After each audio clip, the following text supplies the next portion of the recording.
Siamo molto soddisfatti di come è andata la giornata, di come ci sia stata una grande partecipazione non solo dei gruppi ma anche dei ragazzi delle scuole e questo è un segno tangibile di come gli alpini sono parte delle nostre comunità. Sono le parole dell'assessore alle finanze del Friuli Venezia Giulia Barbara Zilli, intervenuta a Buia alla celebrazione della giornata della memoria e del sacrificio degli alpini, in uno dei luoghi simboli del Friuli segnato dall'Orcolat del 1976.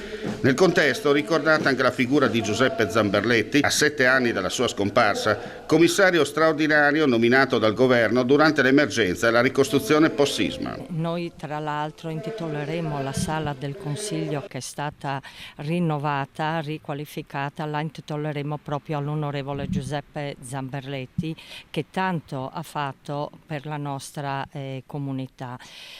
Oggi è un'occasione importante per Buia, oso ricordare gli alpini, il sacrificio degli alpini nelle battaglie, chi è perito anche durante le missioni e in questa occasione siamo qui anche a ringraziarli per l'apporto fondamentale a disposizione e hanno aiutato la nostra gente infondendo innanzitutto fiducia. Noi dobbiamo essere grati a loro e a tutti i volontari che ci hanno aiutato. Alla cerimonia erano presenti il presidente nazionale dell'ANA, Sebastiano Favero, il presidente dell'ANA di Udine, Mauro Ermacora, il comandante delle truppe alpine dell'esercito italiano, Michele Risi, e il ministro Luca Ciriani.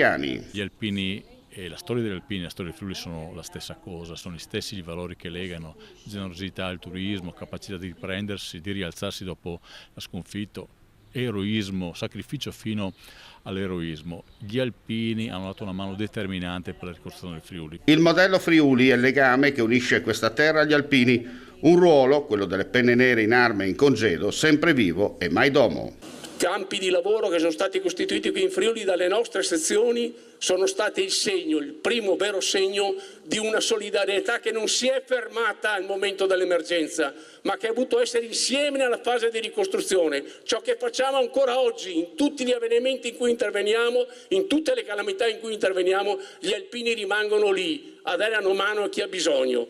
Questo è il grande messaggio e allora insieme, io credo anche oggi, noi non possiamo che dire viva gli alpini, viva Buia, viva il Friuli Venezia Giulia, viva l'Italia!